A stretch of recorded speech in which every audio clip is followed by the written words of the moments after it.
J'ai mis 20 ans à faire, mon coming out social, à parler de mon histoire, le temps de faire mon deuil ou la paix avec moi-même sur ce sentiment de passager clandestin. Depuis petit, j'étais baigné dans l'interculturalité et en fait, à partir de là, j'ai toujours considéré, heu, la complémentarité meilleure que l'un ou l'autre. Le monde du travail est compétitif, clairement, donc il faut travailler beaucoup, avoir un petit peu de chance aussi. Aujourd'hui, j'ai réussi à créer la carrière dont je rêvais quand j'étais gamin. Bienvenue dans l'ascenseur.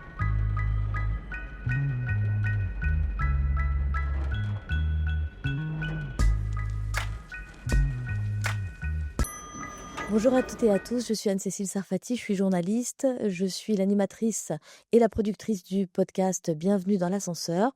Dans ce podcast, je reçois des femmes et des hommes de tout âge et de toute origine qui ont une trajectoire d'ascenseur social en France et on revit ensemble les différentes étapes de ce parcours en partant du rez-de-chaussée de ces personnes jusque, c'est ce que nous allons voir avec mon prochain invité qui est Sébastien Aubert. Bonjour Sébastien. Bonjour Anne-Cécile. Sébastien, je vous propose qu'on reprenne ensemble les différentes étapes de votre parcours. On va déjà rentrer dans la cabine de l'ascenseur. Et dans cette cabine, il y a un miroir. J'aimerais que vous vous regardiez dans ce miroir et que vous me disiez qui vous voyez aujourd'hui, Sébastien. Alors je vois un homme, épanoui, cadre dirigeant, père de famille, marié, père d'une fille de 10 ans, d'un garçon de 5 ans.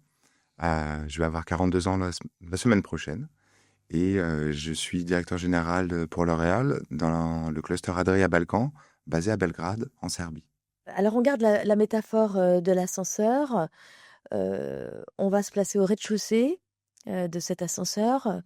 Donc à votre point de départ dans la vie, vous partez d'où? C'est quoi votre rez-de-chaussée, Sébastien? Bah, mon rez-de-chaussée, je viens d'une ville, de région parisienne qui s'appelle Aulnay-sous-Bois, en Seine-Saint-Denis, dans le 93. Je suis fils d'artisan boulanger, donc j'ai grandi, à Aulnay, dans la boulangerie familiale de mes grands-parents, puis de mes parents. J'ai fait toutes mes études là-bas, du primaire au lycée. Vous viviez dans quel type de quartier? Alors Aulnay est divisé en 2, avec, un quartier nord, plus, cité et un quartier sud, de zone pavillonnaire. Donc moi, j'étais dans la zone sud, en tout cas jusqu'au lycée et puis, après le collège dans ces quartiers-là, le lycée était, plus grand, plus mélangé. À l'école, quel genre, d'élève, étiez-vous? J'étais bon élève, mais aussi plutôt dans l'optimisation. Donc j'étais, dans les 14 sur 20 plutôt que les 17 sur 20, mais ce qui m'allait très bien. J'avais des facilités, donc je pouvais, a avoir mes bonnes notes, satisfaire mes parents, satisfaire mes profs, mais sans chercher forcément l'excellence à tout prix, et avec, d'autres passions à côté de l'école. Sébastien, est-ce qu'à l'époque, vous aviez des rêves d'avenir? Oui, je voulais faire du commerce international. Ça voulait tout et rien dire, mais c'était plutôt une carrière commerciale et voyager à travers le monde. Ça, vous aviez déjà ça, au lycée? Oui, tout à fait. D'accord. Mais ça vous venait d'où? Je sais pas, je pense que c'était, voilà, l'homme d'affaires, international qui, va de pays en pays, d'avion en avion, d'hôtel en hôtel.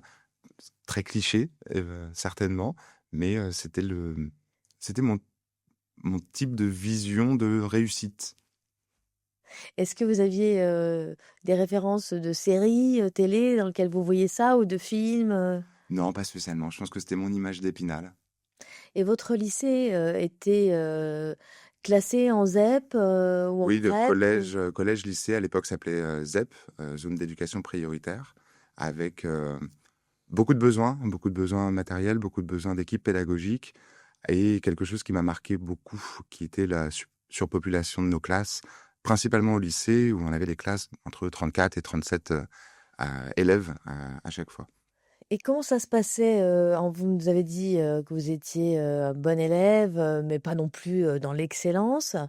Sur le plan de vos amis, qui composaient votre classe, par exemple, c'était, j'imagine assez mélangé? Oui, mais c'est quelque chose que j'ai gardé, tout le temps. Je me suis pas rendu compte au début, mais on était tellement nombreux. On venait de toutes les classes sociales. On avait toutes les religions.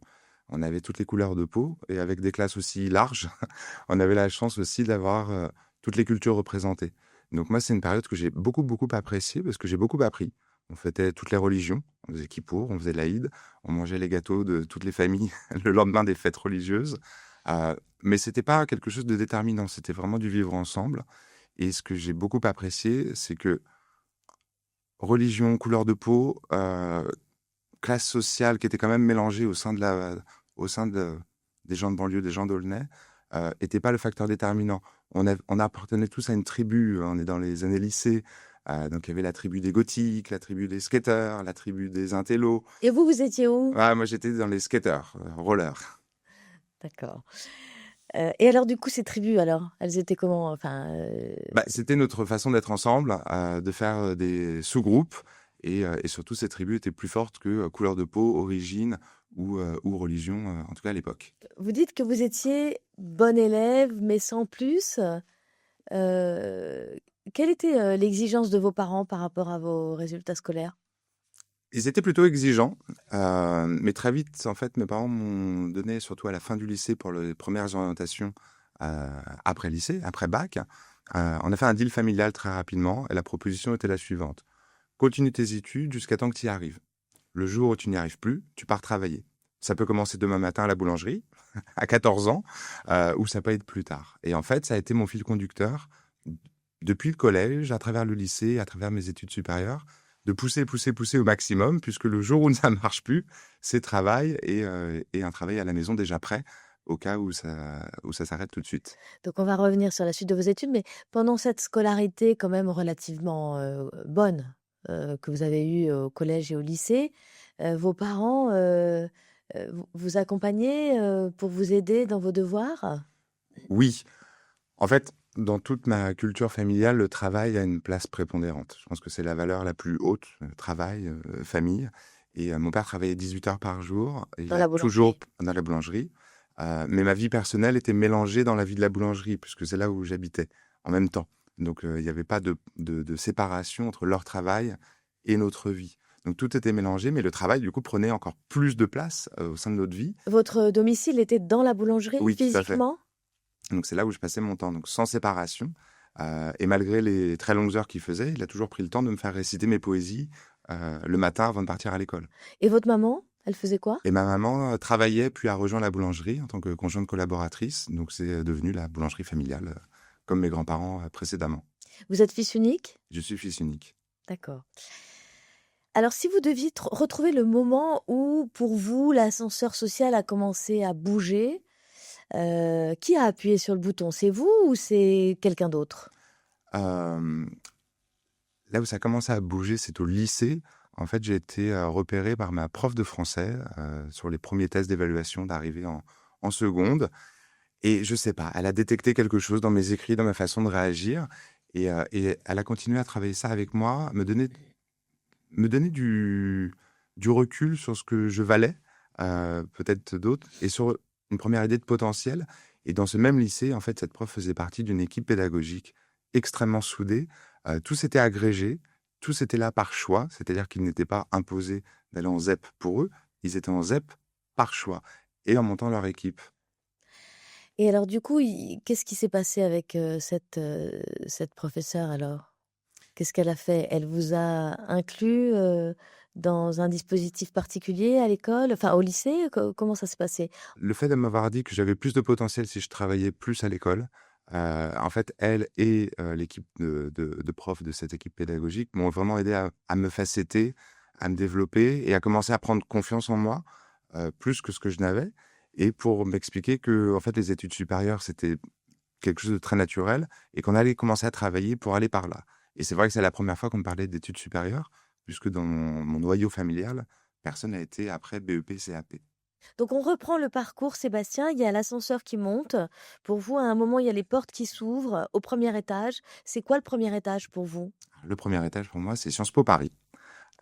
Sciences Po Paris, je suis rentré dans cette école en 2001 avec un moment assez particulier puisque Sciences Po Paris lançait une nouvelle procédure de recrutement de leurs étudiants avec le lancement des conventions CEP, des conventions éducation prioritaire, le lancement du directeur de Sciences Po Paris de l'époque, qui était Richard Descoings, et qui était à la recherche de diversification des moyens de recrutement de son école pour diversifier son pool d'étudiants qui était très marqué par la reproduction sociale.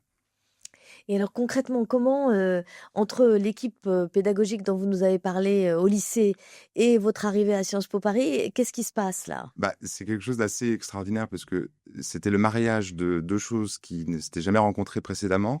Une équipe pédagogique de profs d'un lycée de banlieue ZEP qui rencontrait la direction de Sciences Po Paris et qui venait présenter une nouvelle voie d'admission, mais qui n'existait pas. Donc ils sont venus, Sciences Po Paris est venu à notre lycée, parmi d'autres, on était 14 lycées, je crois, la première année, 14 ou 17 lycées, pour proposer leur idée. Et là où l'équipe pédagogique dont je parlais était déterminante, c'est que c'était une idée. Ça n'existait pas encore. Ma perception était quand même très négative. Ça ressemblait à un piège de la part du Sciences Po. Tout le monde avait peur d'un coup de communication, on appelait ça le coup de com'. Et en fait, le mariage de l'équipe pédagogique et du projet à venir a été déterminant puisque c'est toute cette équipe de profs qui m'avait suivi pendant 3 ans et les 2 étudiants avec moi du même lycée qui nous ont encouragés à sauter dans le train puisque quelque chose démarrait pour sûr. Et alors donc vous arrivez à Sciences Po, qu'est-ce qui se passe quand vous arrivez à Sciences Po? Heu, vous êtes propulsé dans un univers totalement différent. Vous vous êtes rue Saint-Guillaume, à Paris, dans le 7e arrondissement, Oui. donc un des quartiers enfin le quartier le plus, élitiste de Paris, on va dire les choses comme ça. Vous avez un choc? Un grand choc. Un grand choc effectivement, de D'aulnay-sous-Bois, le RER jusqu'à la rue Saint-Guillaume, ça fait traverser quelques arrondissements. Combien de temps de transport? 20 minutes sur le papier, 45 minutes dans la vraie vie. Ça, c'est les plaisirs du RER B. Je crois que ça n'a pas trop changé. Mais non, non, grand choc, mais grande découverte à la fois. Donc vraiment une impression de sucré-salé. Beaucoup de sucré, parce que qu'est-ce que c'est bien de découvrir des quartiers de Paris comme ça. Une belle école, des gens formidables autour. Et en même temps très dur, parce que le pont social n'avait pas été préparé du tout. Je n'étais pas préparé, on ne m'avait pas préparé.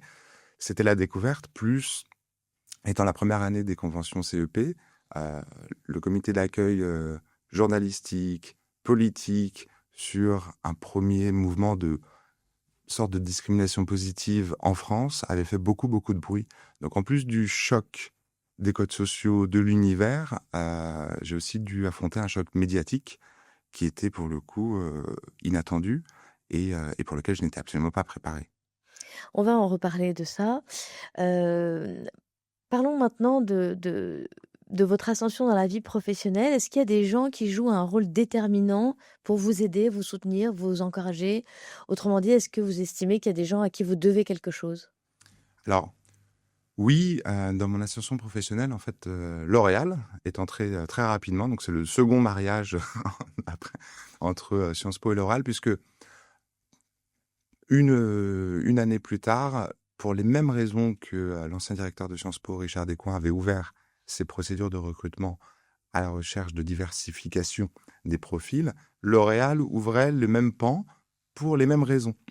Donc à l'époque, Jérôme Tixier, qui était RH du groupe, et Jean-Claude Legrand, qui était DRH de la division produits grand public monde, tous les deux se sont aussi mis en recherche de diversification des profils et se sont rapprochés de Sciences Po pour voir comment faire et profiter des échanges d'idées sur la façon de procéder. Et du coup, vous avez fait toute votre carrière, chez L'Oréal? Et du coup, donc, j'ai fait un premier stage chez L'Oréal pendant que j'étais à Sciences Po, donc j'avais 20 ans, c'était avant mon master. Et ça a été très rapide pour moi parce que j'étais ravi de partir en stage en entreprise. C'était à l'étranger, basé à Madrid. Je suis resté une petite année là-bas et j'avais trouvé ma voie du marketing chez L'Oréal et une ambition de carrière internationale. Donc à 20 ans, j'avais trouvé ma voie. Encore une fois, pour mon côté pragmatique, ça m'a beaucoup rassuré et j'ai essayé de construire dans cette direction ensuite. Alors donc après ce 1er étage, vous continuez, à monter. Est-ce qu'il y a eu des pannes d'ascenseur, le sentiment d'être coincé entre 2 étages, dans votre parcours chez L'Oréal? Pas particulièrement. En réalité, comme j'ai trouvé ma voie assez rapidement dès le début, ensuite j'ai progressé dans ma carrière. J'étais aspiré dans la carrière type de L'Oréal, avec changement de position tous les 2-3 ans, évolution en zigzag, changement de poste, de marque, de fonction. De pays également. 2 pays depuis 9 ans maintenant. Donc pas vraiment de panne, une évolution au sein du groupe plutôt typique depuis 19 ans maintenant. Donc vous n'avez pas croisé dans votre parcours des gens qui ont essayé de vous bloquer l'ascenseur? Alors, pas récemment, mais au début, j'ai une anecdote à Sciences Po. En première année, donc on était encore dans ce brouhaha médiatique des conventions CEP, où mon professeur, mon maître de conférence d'institution politique, avait refusé ma candidature de délégué de classe. Je m'étais proposé, m'avait pris sur le côté de la classe pour m'expliquer que je n'étais pas légitime, que je n'étais pas représentatif, et qu'il fallait quelqu'un de plus consensuel pour pouvoir postuler au poste de délégué de classe, et que clairement, ce n'était pas pour moi. Il m'a demandé si je comprenais, je lui ai répondu que non. Je comprends pas moi non plus. Vous pouvez m'expliquer ce qu'il voulait dire, ce prof? Mais je pense que j'étais pas assez dans l'entre-soi pour lui, ou en tout cas trop différent, ou non légitime. Je pense que c'était le manque de légitimité. Au final, je me suis pas dégonflé, je me suis présenté et j'ai été élu. Ah, magnifique. Ce qui m'a pas aidé avec lui, mais ce qui m'a aidé avec les autres étudiants de la conférence. Et dans votre parcours également? Bah oui, parce que j'ai décidé de continuer à faire la même chose plus tard. Est-ce qu'on peut s'arrêter un moment sur ce petit accident de parcours? Enfin, c'est pas vraiment un accident puisque vous avez triomphé dans la difficulté rencontrée. Mais qu'est-ce que ça veut dire? Est-ce que ça veut dire que tous les professeurs à Sciences Po à l'époque n'adhéraient pas à ce programme convention d'éducation prioritaire? L'ensemble des professeurs était divisé autant que l'ensemble de Sciences Po, autant que le monde médiatique. On avait vraiment les pros, les anti. Est-ce que c'est bien? Est-ce que c'est pas bien? Et ce sont des vrais débats. C'était un premier mouvement de, comment dirais-je, changer la barrière de l'écrit, de la culture générale, du concours historique de Sciences Po, qui est vraiment marqué par la reproduction sociale, et qui d'ailleurs ont été les premières matières en début de cycle à Sciences Po, les plus difficiles pour combler le retard. Culture générale, institutions politiques, histoire de France, sur lesquels j'avais un retard mais considérable, et je n'étais pas le seul. On voyait bien que c'était là où on était le moins fort. En revanche, comment accompagner notre potentiel, qui avait été repéré à travers un concours? C'était juste pas un concours écrit, c'était un concours sur dossier de presse, soumis à un grand jury à Sciences Po, le même grand jury que pour le grand oral de la fin du diplôme, exactement la même façon de procéder, afin de détecter plus le potentiel que les acquis. Donc, le débat était très intéressant. Donc, le corpus des professeurs était autant divisé que le reste de l'école et que le reste des journalistes, par exemple. Et dans votre parcours, vous n'avez pas croisé d'autres personnes qui ont essayé de bloquer votre ascenseur? Non, pas spécialement. Alors dans cet ascenseur, est-ce que, il y a eu des moments où vous avez connu des moments où ça secouait un peu, où vous avez l'impression que, c'était pas, facile, que vous vous sentiez pas très légitime, pas très à l'aise, que ça secouait, voilà, et que du coup, vous rencontriez des épisodes d'ascenseur émotionnel? Des secousses plus qu'une carrière normale, je ne pense pas. En revanche, un sentiment lié à tout départ, qui est un vrai sentiment de passager clandestin, que je traîne depuis mon arrivée à Sciences Po, à cause des discussions de ces nouvelles façons d'entrer à l'école, et qui est toujours est-ce que je l'ai volé ou est-ce que je l'ai mérité? Votre parcours montre quand même que vous n'avez rien volé. Oui, mais le sentiment qui est associé, malheureusement, est plus un sentiment, on est plus dans l'émotion que dans le factuel. Donc ce sentiment-là m'a accompagné pendant 20 ans. Et pour être honnête, c'est qu'à partir d'aujourd'hui, où je pense avoir fait un parcours plutôt irréprochable, je pense avoir fait dans l'ordre des choses, et où clairement, toute mon histoire, finalement, m'a juste accompagné pour me développer, mais m'a pas donné de passe-droit. Et aujourd'hui, après 20 ans, je me sens suffisamment légitime pour discuter de tout ça, mais c'était pas le cas auparavant. Et c'est encore une corde un peu sensible. Sébastien, comment ça se traduisait? Parce que là, ça fait 25 ans quand même, enfin pratiquement 25 ans que vous êtes entré en Sciences Po. Heu, Comment ça s'est traduit pendant toutes ces années alors que vous avez progressé régulièrement dans votre carrière? Franchement, que vous avez un parcours extraordinaire, professionnel. Comment ça se traduit ce sentiment du passager clandestin concrètement? Ça se traduit par 2 facteurs. Le premier, c'est le doute permanent. En réalité, le doute, tout le monde l'a, d'accord? Mais le doute alimenté avec ce sentiment de passager clandestin est un doute plus difficile à manœuvrer, à contrôler. Donc le doute, le premier, et le second, c'est le plafond de verre. Jusqu'où pousser quand on n'a pas de modèle? Je n'ai pas de modèle dans ma famille, puisque tout le monde, ma famille s'est arrêtée au niveau BEP, CAP. Donc pas de modèle familial, pas de modèle dans mes amis les plus proches, en tout cas à ce niveau-là. Donc en l'absence de modèle, c'est à moi de créer mon modèle. Donc le doute et le plafond de verre, mais qui n'existe pas vraiment puisqu'il est de verre, je pense que c'est 2 stigmates de ce sentiment. Sébastien, quand on monte dans l'ascenseur et qu'on s'éloigne de son rez-de-chaussée, est-ce qu'on a envie, de, d'oublier, en fait, d'où on vient? Ou est-ce qu'au contraire, on veut garder le lien, voire, partager avec les siens, sa réussite, voire de montrer, sa réussite aux autres?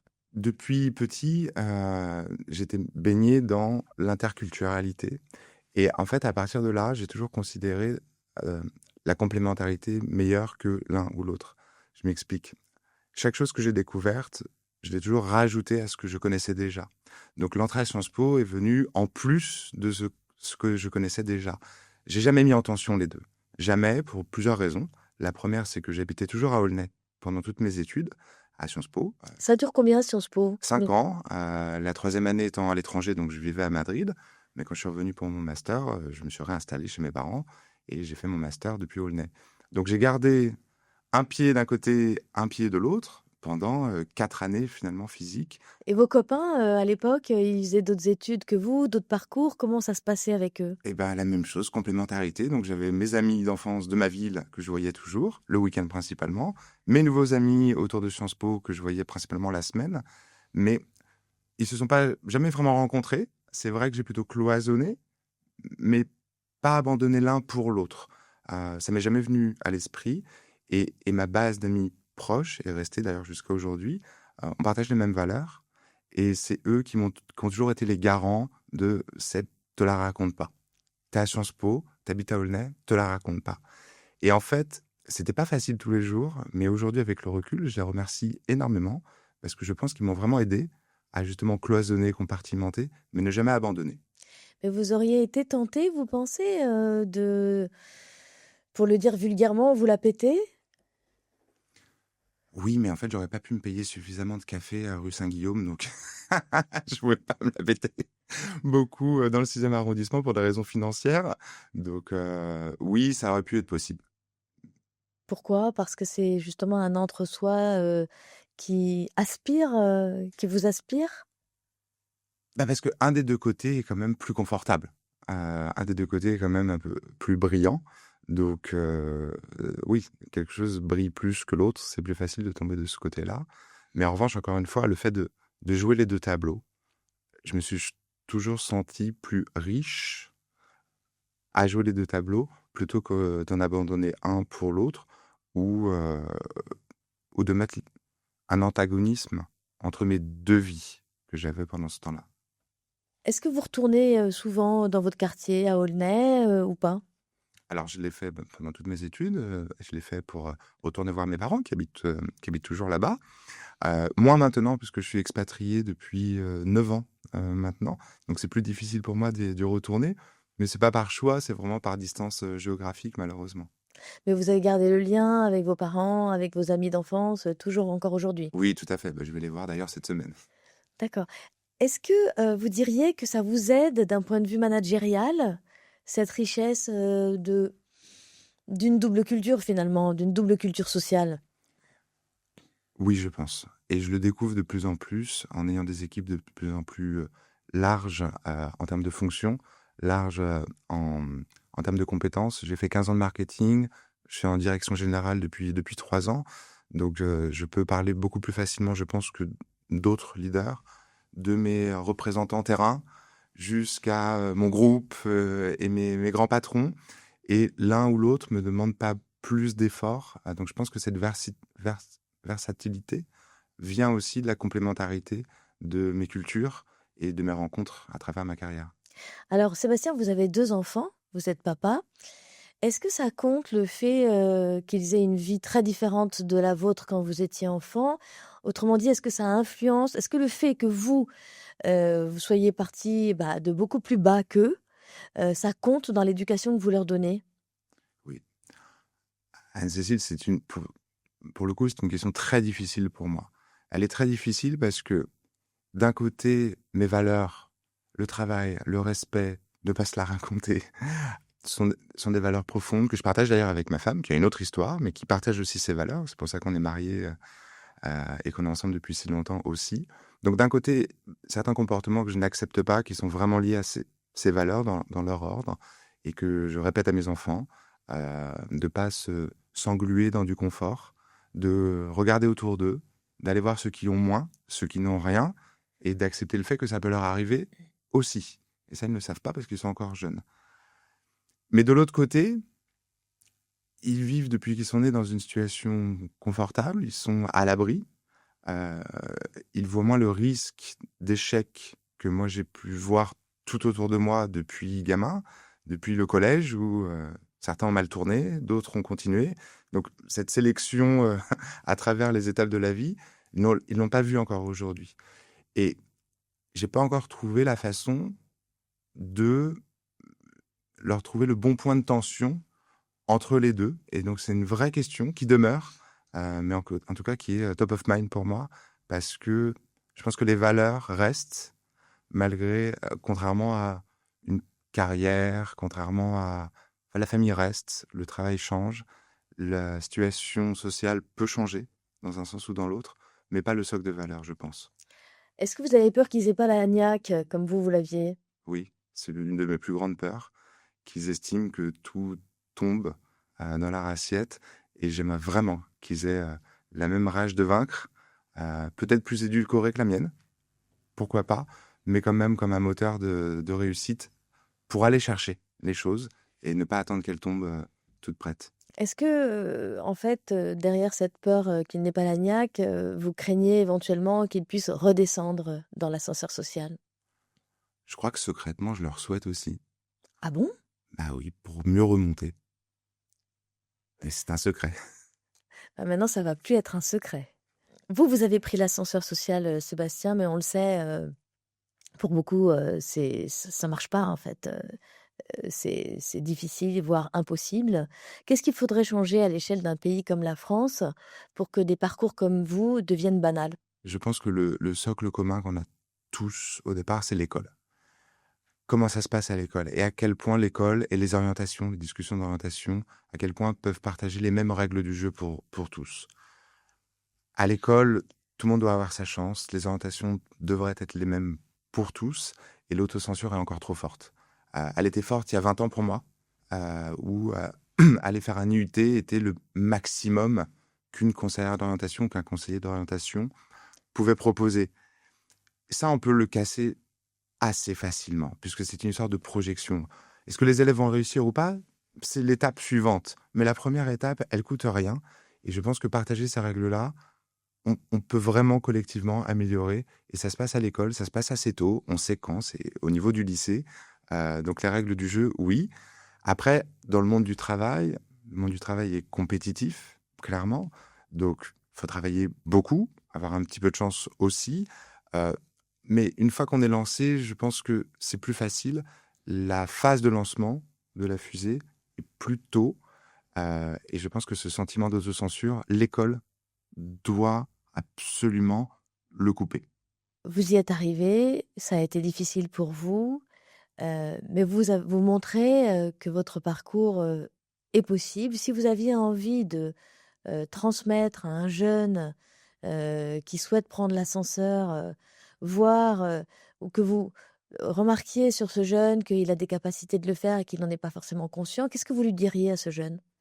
En prérequis, travailler beaucoup, ça reste quand même le socle de tout. Mais ça suffit pas. Mais ça ne suffit pas. Ça ne suffit pas. Je pense que 3 qualités sont nécessaires. C'est ce que je partage aujourd'hui avec mes équipes, mais surtout dans le type de discussion qu'on a aujourd'hui. Je pense que l'authenticité est quelque chose qui est très important. Sa marque de fabrique. Quelle est ma marque de fabrique? Quelle est votre marque de fabrique? Être authentique, ça sert. Et de temps en temps, avec ce syndrome du passager clandestin, garder son authenticité ou pas, moi je me suis posé énormément la question. Finalement, après le doute, j'ai décidé de rester authentique. De temps en temps, ça m'aide. De temps en temps, ça pêche. Ah, Pourquoi ça peut pêcher? parce que certaines personnes n'acceptent pas. Parce que authentique, c'est aussi... ça- j'ai pu être perçu comme insolent. Certaines personnes aiment beaucoup l'insolence parce qu'elle permet d'avancer, elle permet de challenger le statu quo. Mais d'autres personnes n'aiment pas du tout l'insolence parce qu'elle est insolente Oui, et qu'elle tout peut à fait. mettre en danger justement l'autorité, la hiérarchie, etc. Donc l'authenticité, je pense, est important. Le courage, l'audace, qui va aussi avec l'authenticité, je pense que c'est quelque chose qui sert beaucoup, mais surtout la curiosité. Et la curiosité, je m'en suis servi beaucoup et je le réalise à chaque étape de ma vie à quel point elle m'apporte. D'accord, mais concrètement, c'est quoi? Comment, pour un jeune de 20 ans, c'est quoi la curiosité? Bah, la curiosité, c'est s'ouvrir à ce qu'on ne connaît pas. Donc on parlait du choc des codes sociaux à mon entrée à Sciences Po. Sans curiosité, à part commenter est-ce que c'est bien, est-ce que c'est pas bien, j'aurais pas pu aller beaucoup plus loin. La curiosité, ça me permettait de partager avec des fils de diplomates que je connaissais pas du tout. Mais qu'est-ce que tu fais? Quelle est ta vie familiale? Raconte-moi. C'était pas ma vie, mais sans curiosité, je me serais pas ouvert autant. Et certains sont devenus des amis. Et pourtant, le point de départ était quand même très, très, très, très, très éloigné. Mais Donc je peut-être pense, peut-être avez-vous croisé aussi, chez ces enfants de diplomates, une curiosité, à votre endroit? tout à fait. Et la curiosité, je pense, est aussi un virus. Et on rencontre des personnes curieuses qui rencontrent d'autres personnes curieuses et qui s'enrichissent mutuellement. Et c'est cet enrichissement qui est intéressant. On parlait de la pardon. On parlait de la diversification des profils au sein de Sciences Po, au sein de L'Oréal. Mais c'est quoi l'enjeu derrière? L'enjeu, c'est d'avoir des équipes plus riches parce que plus diverses. Ça peut être diverse par le genre, diverse par l'âge, diverse par les parcours. Et c'est ça qui fait les équipes, les meilleures équipes. Et aujourd'hui, je suis manager de 150 personnes. Je cherche cette diversification-là dans mon équipe directe, au sein de mes équipes. Et je vois très bien la différence des équipes trop monotones, et la performance des équipes qui sont plus diverses avec toutes les façons d'améliorer la diversité en leur sein. Alors très souvent, moi, je remarque dans ce podcast, où j'ai quand même écouté maintenant beaucoup de femmes et d'hommes, qui ont pris l'ascenseur social, que, ces personnes ont à cœur de renvoyer l'ascenseur. Bien sûr, pas forcément aux gens qui les ont aidés eux-mêmes, parce que ceux-là, en général, quand ils aident, c'est qu'ils ont les capacités d'aider, donc ils ont pas forcément besoin qu'on leur renvoie l'ascenseur, mais à des plus jeunes, à des Sébastien, qui ont 20 ans aujourd'hui. Et comment concrètement vous agissez pour ça? Alors, premièrement, j'en ai très envie, et c'est aussi la raison pour laquelle je suis avec vous aujourd'hui. J'ai mis 20 ans à faire mon coming out social, à parler de mon histoire, le temps de faire mon deuil ou la paix avec moi-même sur ce sentiment de passager clandestin. Donc 20 ans, c'est long. Je le regrette un petit peu aujourd'hui, mais bon, ça a pris le temps que ça a pris. Donc aujourd'hui, je cherche des moyens de le faire. Aujourd'hui, c'est un exemple. Euh, Étant expatrié, c'est pas facile, mais j'ai 2-3 idées à mon retour en France, soit avec mon lycée, soit avec Sciences Po, et j'aimerais contribuer plutôt frontline à justement aller voir les Sébastiens qui ont 20 ans aujourd'hui, discuter, les écouter, les orienter, peut-être sur l'orientation professionnelle, l'orientation scolaire également. Donc ça, c'est le plan du retour, à distance un peu plus difficile, mais j'en ressens vraiment le besoin aujourd'hui. Alors ça me fait une très bonne, transition vers, ma, dernière question qui est, c'est est-ce que pour vous le ciel est la limite? Ou est-ce que, bah, non, il y a encore d'autres étapes? En clair, c'est quoi la prochaine étape, le prochain étage pour vous, Sébastien Aubert? Bah, c'est une question très intéressante, Anne-Cécile, puisque aujourd'hui, j'ai réussi à créer la carrière dont je rêvais quand j'étais gamin. J'ai le job de rêve de quand j'étais gamin, et je m'épanouis avec. Et donc, je suis en train de travailler mon prochain rêve, effectivement, à 42 ans. Je pense que c'est le bon moment pour trouver la prochaine limite, à continuer de progresser, mais dans une autre phase de ma vie. Donc, ce sera peut-être l'objet du prochain épisode ensemble. J'espère, en tout cas, vous serez bienvenue. Merci beaucoup, Sébastien Aubert, pour ce voyage dans votre ascenseur. Merci Anne-Cécile. Bienvenue dans l'ascenseur.